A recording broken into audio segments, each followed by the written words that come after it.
Baiklah, perkenalkan nama saya Apriani Brutu dari kelas AKP 6B. Di sini saya akan mempresentasikan dari bab 20 yaitu tentang audit siklus penggajian dan juga personalia. Nah, di sini ada beberapa tujuan yang akan kita bahas dari bab 20 tentang audit siklus penggajian dan personalia. Ada 5 tujuan, di mana yang pertama yaitu untuk mengidentifikasi akun dan transaksi dalam siklus penggajian dan personalia. Yang kedua ada menguraikan fungsi bisnis dan dokumen serta catatan terkait. Yang ketiga, memahami pengendalian internal dan merancang serta melaksanakan pengujian pengendalian dan pengujian substantif atas transaksi untuk siklus penggajian dan personalia. Yang keempat ada untuk merancang dan melaksanakan prosedur analitis untuk siklus penggajian dan personalia. Yang kelima ada merancang dan melaksanakan pengujian atas rincian saldo untuk akun-akun dalam siklus penggajian dan personalia. Nah, yang pertama, sebelum kita membahas tentang akun dan transaksi dalam siklus penggajian dan personalia, kita terlebih dahulu memahami apa itu audit penggajian dan personalia. Di sini audit penggajian dan personalia merupakan suatu siklus yang melibatkan pekerjaan dan pembayaran kepada semua karyawan.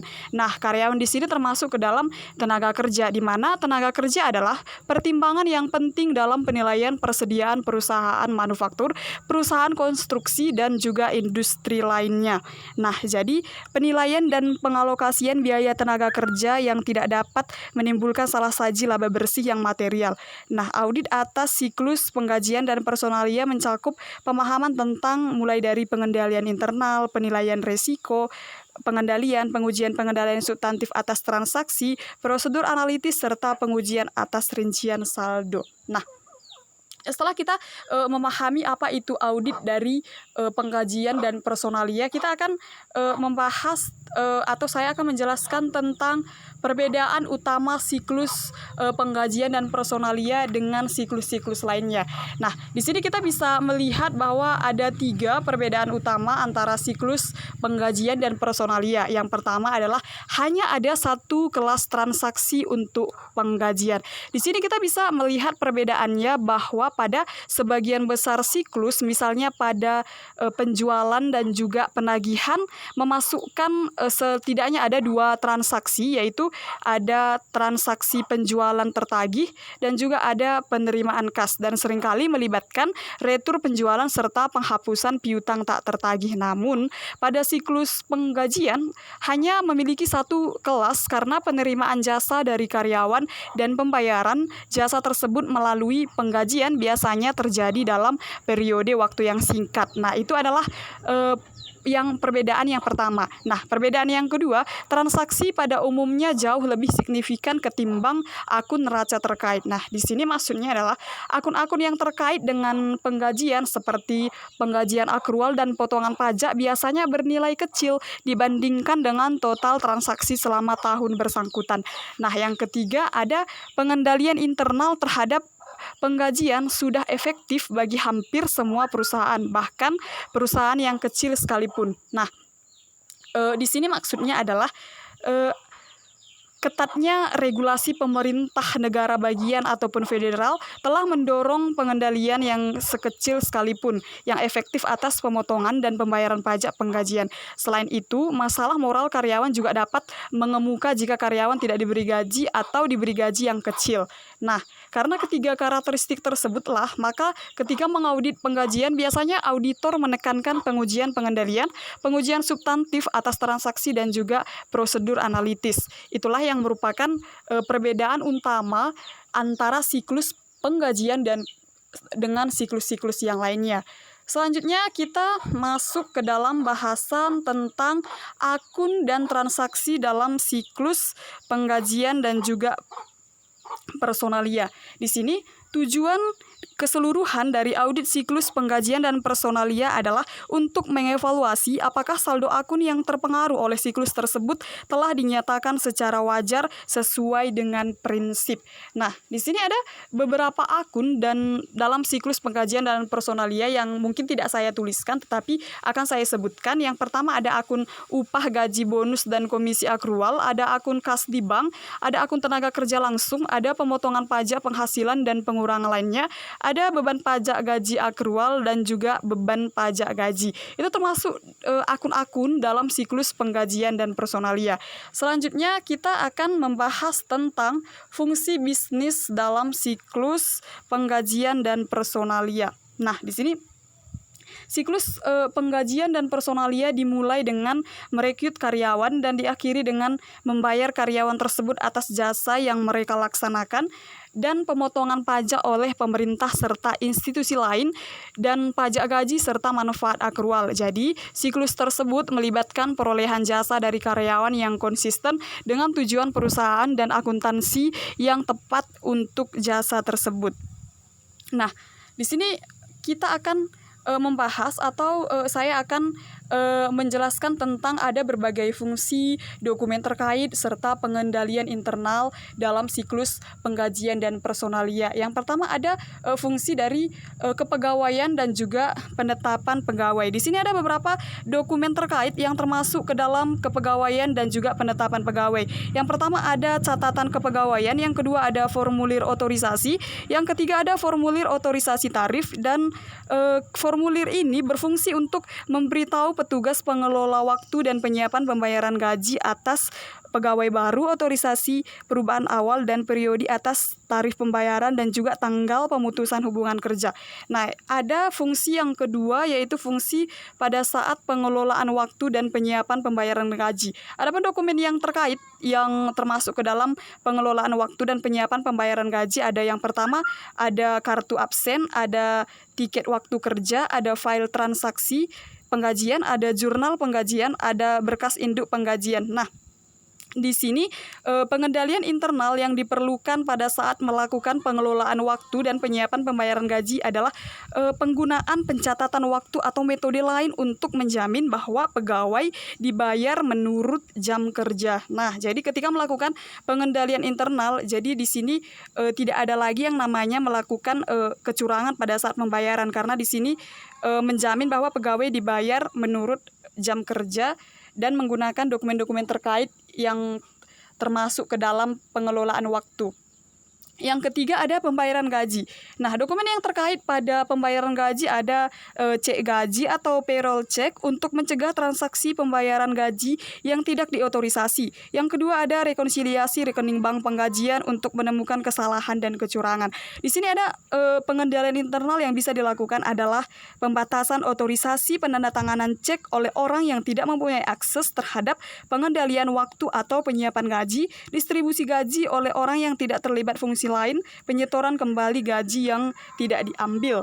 Yang keempat ada surat pemberitahuan pajak, penyiapan surat pemberitahuan dan pembayaran pajak. Di sini ada beberapa dokumen terkait yang termasuk ke dalam surat pemberitahuan pajak. Salah satunya yaitu dokumen yang untuk menginformasikan kapan setiap formulir harus diarsip, mencegah kekeliruan dan kewajiban potensial untuk pajak dan sanksi. Nah, di sini ada pengendalian internal yang dilakukan saat melakukan surat pemberitahuan pajak, yaitu penetapan kebijakan yang jelas mengenai kapan setiap formulir harus diarsip.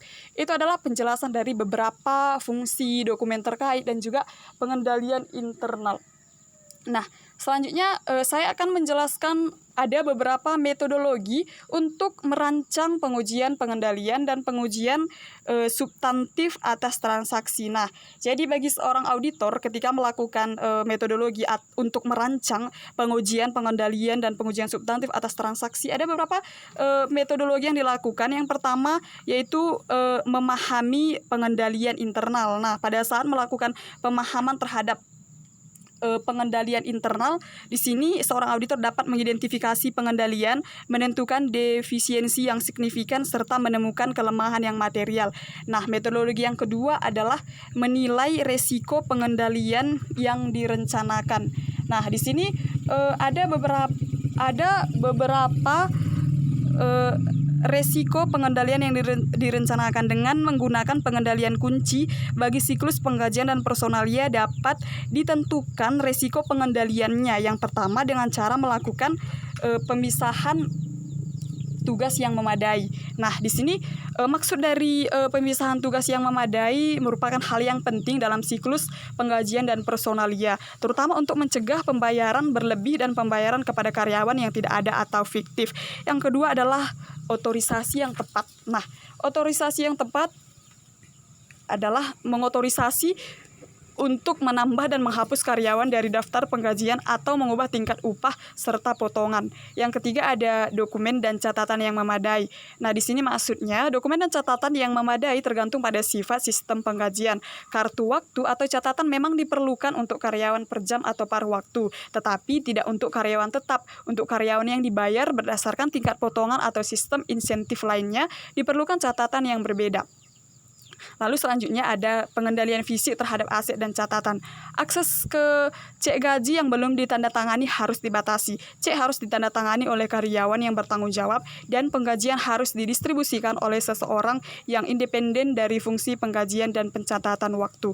Selanjutnya ada pengecekan yang independen atas kinerja. Perhitungan penggajian harus diverifikasi secara independen, termasuk perbandingan total batch dengan laporan ikhtisar. Seorang anggota manajemen atau karyawan lain yang bertanggung jawab harus mereview output penggajian untuk melihat setiap salah saji atau jumlah yang tidak biasa.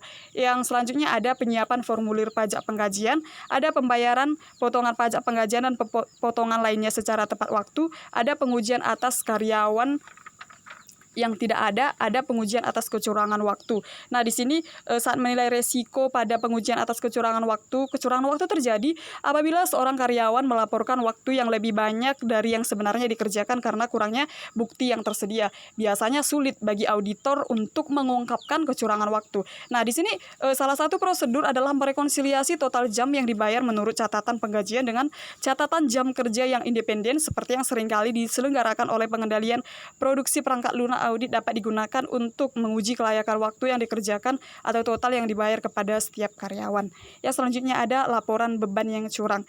Penggantian atas beban perjalanan dan hiburan adalah bagian dari siklus akuisisi dan pembayaran. Namun, auditor seringkali melakukan prosedur tambahan sebagai bagian dari pengujian penggajian dan personalia. Metodologi yang ketiga ada menentukan luas pengujian pengendalian. Metodologi yang keempat merancang pengujian pengendalian substantif atas transaksi bagi siklus penggajian dan personalia. Nah, di sini saya juga akan menjelaskan bahwa ada beberapa atau ada dua tujuan audit yang berkaitan dengan saldo utama dalam menguji kewajiban penggajian. Ada akrual dalam neraca saldo telah dinyatakan pada jumlah yang benar atau keakuratan. Ada yang kedua, ada transaksi dalam siklus penggajian dan personalia telah dicatat pada periode yang benar atau pisah batas. Itu adalah dua tujuan audit yang berkaitan dengan saldo utama dalam menguji kewajiban penggajian. Yang selanjutnya ada akun kewajiban dalam siklus penggajian dan personalia. Apa-apa saja akun kewajiban? Ada 13 akun di mana kita akan menjelaskan dari satu persatu yang termasuk ke dalam akun kewajiban dalam siklus penggajian dan personalia. Akun yang pertama ada jumlah potongan dari gaji karyawan. Di sini maksudnya pajak penggajian yang dipotong tetapi belum dibayar kepada pemerintah dapat diuji dengan membandingkan saldonya dengan jurnal penggajian. Nah, formulir pajak penggajian yang dibuat pada periode selanjutnya dan pengeluaran kas periode selanjutnya. Yang kedua ada akun gaji dan upah akrual. Gaji dan upah akrual terjadi setiap kali karyawan belum menerima upah yang telah menjadi haknya selama beberapa hari atau jam terakhir hingga periode selanjutnya. Biasanya pada gaji dan upah akrual ini gaji personil akan diberikan semuanya kecuali lembur pada hari terakhir bulan tersebut. Sementara upah karyawan per jam selama beberapa hari seringkali belum akan dibayarkan pada akhir tahun. Nah, di sini pada gaji dan upah akrual setelah auditor menentukan kebijakan perusahaan untuk mengakrualkan upah dan mengetahui bahwa hal tersebut konsisten dengan tahun sebelumnya, prosedur audit yang tepat untuk menguji pisah batas dan keakuratan adalah menghitung ulang akrual klien. Yang ketiga ada akun komisi akrual. Nah, pada komisi akrual ini konsep yang sama yang digunakan dalam memverifikasi gaji dan upah akrual juga dapat diterapkan pada komisi akrual. Meskipun akrual ini umumnya lebih sulit diverifikasi karena perusahaan seringkali memiliki beberapa jenis perjanjian yang berbeda dengan waraniaga dan karyawan dengan komisi lainnya. Selanjutnya ada akun yang keempat yaitu tentang bonus akrual. Nah, di sini pada banyak perusahaan, bonus akhir tahun yang belum dibayar kepada para pejabat dan karyawan merupakan pos yang sangat besar sehingga kelalaian untuk mencatatnya akan menimbulkan salah saji yang material. Selanjutnya ada akun yang kelima yaitu akun pembayaran cuti liburan, ada cuti sakit atau tunjangan akrual lainnya. Di sini akrual dari kewajiban-kewajiban tersebut yang relatif konsisten dengan tahun sebelumnya merupakan pertimbangan paling penting ketika mengevaluasi kewajaran jumlahnya. Ada akun yang keenam, ada pajak penggajian akrual. Nah, di sini pajak penggajian itu dan pajak negara dapat diverifikasi dengan memeriksa formulir pajak yang disiapkan pada periode selanjutnya untuk menentukan jumlah yang sudah harus dicatat sebagai kewajiban pada tanggal neraca. Selanjutnya ada akun yang ketujuh yaitu pengujian atas rincian saldo untuk akun beban. Nah, di sini dijelaskan bahwa beberapa akun pada laporan laba rugi dipengaruhi oleh transaksi pengujian. Di sini pos yang paling penting adalah gaji dan bonus pejabat, gaji kantor, gaji dan komisi penjualan serta tenaga kerja manufaktur langsung. Seringkali pada saat melakukan pengujian atas rincian saldo untuk akun beban, biaya dapat dipecah lebih lanjut menurut divisi, produk atau cabang. Tunjangan atau manfaat seperti asuransi kesehatan juga dapat dimasukkan dalam beban. Nah, pada saat melakukan pengujian atas rincian saldo ini, seorang auditor hanya perlu melakukan pengujian tambahan yang relatif sedikit terhadap akun-akun laporan laba rugi pada sebagian besar audit selain prosedur analitis, pengujian pengendalian, pengujian substantif atas transaksi, dan pengujian atas akun kewajiban terkait yang telah dibahas. Nah, selanjutnya ada akun yang kedelapan yaitu tentang kompensasi pejabat. Nah, kompensasi pejabat, di sini seorang auditor harus memverifikasi apakah total kompensasi pejabat merupakan jumlah yang diotorisasi oleh Dewan Direksi karena gaji dan bonusnya harus dimasukkan ke dalam form. Nah, selanjutnya ada akun yang ke-10, ada beban pajak penggajian. Nah, beban pajak penggajian untuk tahun berjalan dapat diuji dengan pertama, merekonsiliasi total penggajian di setiap formulir pajak penggajian dengan total penggajian untuk seluruh tahun. Nah, di sini ketika ada total pajak penggajian, kemudian dapat dihitung ulang dengan mengalihkan tingkat yang sesuai dengan penggajian kena pajak. Selanjutnya ada akun yang ke-11 yaitu ada total penggajian. Nah, total penggajian ini merupakan pengujian yang berhubungan erat dengan pengujian pajak penggajian yaitu rekonsiliasi total beban penggajian dalam buku besar umum. Selanjutnya ada akun yang ke-12 di sini ada akun tenaga kerja kontrak. Nah, pada akun tenaga kerja kontrak untuk mengurangi biaya penggajian, banyak organisasi melakukan kontrak dengan organisasi luar untuk menyediakan staf. Individu yang menyediakan jasa dikerjakan oleh organisasi luar ini digunakan untuk mengurangi biaya penggajian. Nah, selanjutnya ada akun yang terakhir yaitu akun yang ke-13 di mana pada akun ini yaitu tentang tujuan penyajian dan pengungkapan. Nah, pada pengungkapan diperlukan untuk transaksi siklus penggajian dan personalia tidaklah mendalam. Akan tetapi beberapa transaksi yang kompleks seperti opsi saham dan rencana kompensasi pejabat eksekutif lainnya mungkin memerlukan pengungkapan catatan kaki. Nah, di sini auditor dapat menggabungkan prosedur audit yang berhubungan dengan keempat tujuan penyajian dan pengungkapan dengan pengujian atas rincian saldo akan kewajiban dan beban. Dari bab 20 demikian yang bisa saya presentasikan tentang audit siklus pengujian dan personalia. Saya minta maaf ketika dalam penyampaian ada kata-kata yang kurang berkenan. Di akhir kata saya mengucapkan terima kasih.